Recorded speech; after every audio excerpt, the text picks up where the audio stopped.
तो हेलो मित्रों नमस्कार। तो अपने विडियो लईने આવી ગયા છીએ। तो આપણે વિડિયો વિશે વાત કરવાના છે। તો હાલ આ ક્લિપ સોશિયલ મીડિયા પર ખૂબ જ વાયરલ થઈ રહી છે। તો આપણે આ ક્લિપ વિશે ચર્ચા કરવા જઈ રહ્યા છીએ, પણ એ પહેલાં તમે નવા હોય તો તમારી ચેનલ સબસ્ક્રાઈબર કરી લેજો, તેથી કરી આવા નવા વિડીયો હું તમારા માટે લાવતો છું દોસ્તો।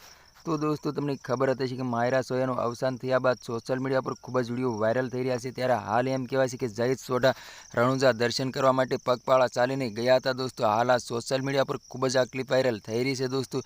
તો દોસ્તો તમને ખબર જ હશે કે માયરા સોયાની મમ્મીનું કોલ રેકોર્ડિંગ પણ ખૂબ જ વાયરલ થઈ રહ્યું છે। માયરા સોયાની મમ્મીનું કહેવું એવું છે કે જયેશ સોઢાના પરિવારના લોકો મારા ઘરે આવ્યા હતા અને 50 લાખની ઓફર પણ મારી હતી અને સમાધાન કરવાનું પણ કહેતા હતા દોસ્તો। હાલ સોશિયલ મીડિયા પર ખૂબ જ વિડીયો વાયરલ થઈ રહ્યા છે અને માયરા સોયાનું એમ કહેવાય છે કે અવસાન થયા બાદ જયેશ સોઢામાંથી આરોપો લગાવવામાં આવી રહ્યા છે દોસ્તો। જયેશ સોઢામાંથી જે આરોપો નાખવામાં આવી રહ્યા છે સાચું છે ખોટું છે કમેન્ટ કરીને જરૂર બતાવી દોસ્તો। અને અમારી ચેનલમાં નવો હોય તો ચેનલ સબસ્ક્રાઈબર કરવાનું ભૂલશે નહીં, તેથી કરી આવા નવા વિડીયો હું તમારા માટે લાવતો છું દોસ્તો। અને માયરા સોયાની મમ્મીનું એવું પણ કહેવું છે કે જયેશ સોઢા મારા ઘરે આવ્યા હતા અને મને મમ્મી પણ કીધું હતું અને મારા હસબન્ડને પપ્પા પણ કીધું હતું અને એને એવું પણ કીધું હતું કે મારા મેરેજ થયા નથી દોસ્તો। તો હાલ સોશિયલ મીડિયા પર ખૂબ જ વિડીયો વાયરલ થઈ રહ્યા। માયરા સોયા અને જયેશ સોઢા એકસાથે પ્રોગ્રામ પણ કરવા જતા હતા દોસ્તો। હાલ સોશિયલ મીડિયા પર ઘણી બધી ક્લિપો અને વિડીયો પણ વાયરલ થઈ રહ્યા છે દોસ્તો। તો તમારે આના વિશે શું કહેવું છે કમેન્ટ કરીને જરૂર બતાવી દોસ્તો।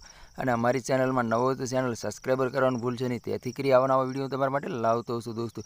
તો આ તો આજનો વિડીયો ગમે લાઈક શેર જરૂર કરી, ફરીવાર બીજા વિડીયો મળે તબ તક કે लिए જય હિન્દ જય ભારત। મળે એકવાર બીજા વિડીયોમાં, તબ તક કે लिए બાય બાય।